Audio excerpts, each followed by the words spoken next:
So this week's topic of Amuna Mondays was moving with confidence while taming the ego. And before I begin the topic, the class is dedicated to a couple names, and I'll say them now, and I'll repeat them as well. So the first name is actually, it's in honor of Leah Rina Bat Sipora and the blessings of protection that Hashem had for her this past week and all of us on a daily basis, as well as a refuah shlema for Leah Lilach Bat Sarah Chana and Le'ulei Nishma for Gabrielle Masauda Bat Sarah and Roger Asher Ben Marcel. May both their neshamas have the ultimate aliyah. So the topic of moving with confidence while taming the ego. The reason I chose this topic is because immediately when you hear of confidence, it's just a package deal with ego. And they're mistaken for the two so often to the point where they're almost the same thing. If you see a confidence person, you automatically assume ego is with it. And the truth is they're not. And the important thing is to differentiate the two. And when you understand the difference between the two of them, one actually doesn't play a role with the other. They might seem like they blend together because they blend together very well, but that doesn't make them the same thing. There's a difference between confidence and there's a difference between ego. And all we really did in this past week was really explain the difference. And the difference is something that you can't physically see, which is why immediately every single time will get referenced all the time. This guy's ego is so high. This person's ego is this. Oh my God, he was just drained. He was fueled by ego, this and that. Confidence is an amazing thing. Everybody should have it. Ego is a whole different story. It's obviously not a good thing. So what is the difference? And the truth is, it's just what you contain in yourself, how you carry yourself and how you choose to see it. You can operate on confidence, coming from the aspect of I put in hard work and this is who I am and I have no shame in it. This is me. Confidence. And then there's ego, where it's like, I did this, I did that, I'm this person, I'm that person, and this is my standing, this is who I am. It's like there's a difference between the two. One's a journey and accepting the journey and, transitioning the journey into a result, as opposed to an ego is all built on a title, a standing. This is who I am. The end is just the result, not talking about the journey. The minute you talk about the journey, it's now confidence. You see, you know what? If I have a lot of money because I work hard and this and that, then it's nothing wrong with driving a fancy car. And at the end of the day, it comes down to, are you driving that fancy car to show off? Or are you driving that fancy car because one, you can, and two, you enjoy it? Because there's nothing wrong with that. But we live in this day and age where confidence is getting so frowned upon. So frowned upon to the point where people will undersell themselves.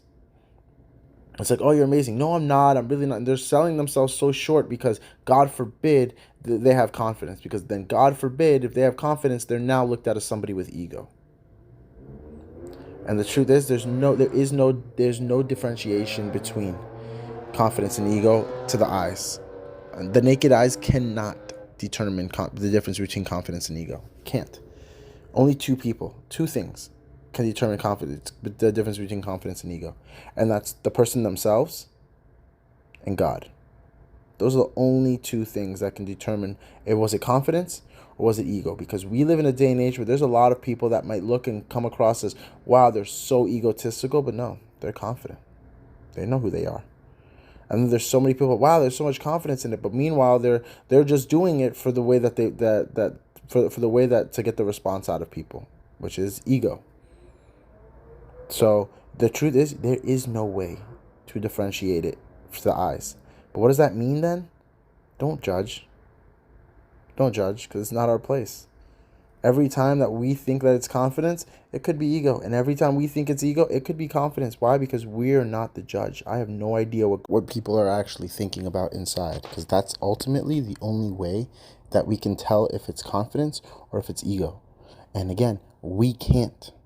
There is nobody out there that can determine if something is confidence or it's ego. It doesn't matter how they're operating, how it appears. Great. Things appear differently all the time. Different angles, different perspectives. But if you're not there, you don't know. You're not there as in you're the one dealing with it. You're the one that's sitting there and debating and battling with yourself and being honest with yourself and being like, you know what? I'm doing this out of ego. I'm doing this strictly because I want to get a result. I want to get this. Okay, then that's ego. But other times it could be just completely, you know what? vent. You know what? Earned it. You earned it. You worked on yourself a certain level, a certain amount of things, and this and that, and this is how you act, this is how you are, this is you, this is what's right for you. It doesn't mean that it doesn't have to be right for everybody else. And it's a lot of self-awareness to determine the fact of ego or confidence. And unfortunately, everybody jumps at the opportunity of ego. And most of the time, it's just a depiction of themselves. When someone else is accusing somebody else of being egotistical or this and that, that's just because when they were in the position, they know it would be completely fueled off of ego. In other words, if I see a guy in a Ferrari driving, I immediately think, he's so egotistical. Why? Because I know if I had a Ferrari, I would think I'm the hottest stuff. So it's fueled off of your own individual self. And once you realize that, you realize, you know what? It doesn't matter what people think. I'm going to continue operating the way I operate. And I know deep down, and God knows. And that's all that matters at the end of the day.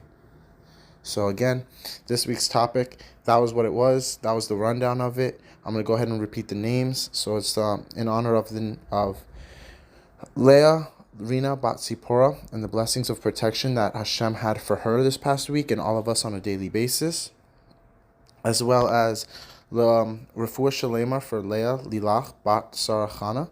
May she have a speedy, immediate, full recovery. And Gabrielle and Lule Nishma for Gabrielle Masaud Bat Sarah and Roger Asher Ben Marcel. May both their neshamas have the ultimate aliyah. Thank you.